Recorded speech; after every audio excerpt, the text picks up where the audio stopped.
Sumainyo ang Panginoon. At sumaiyo rin. Ang mabuting balita ng Panginoon ayon kay San Mateo.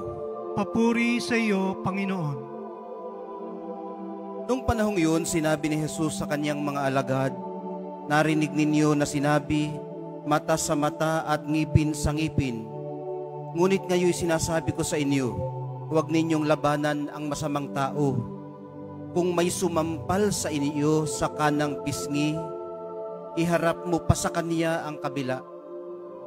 Kung ipagsakdal ka ninuman upang makuha ang iyong baro, ibigay mo sa kanya pati ang iyong balabal.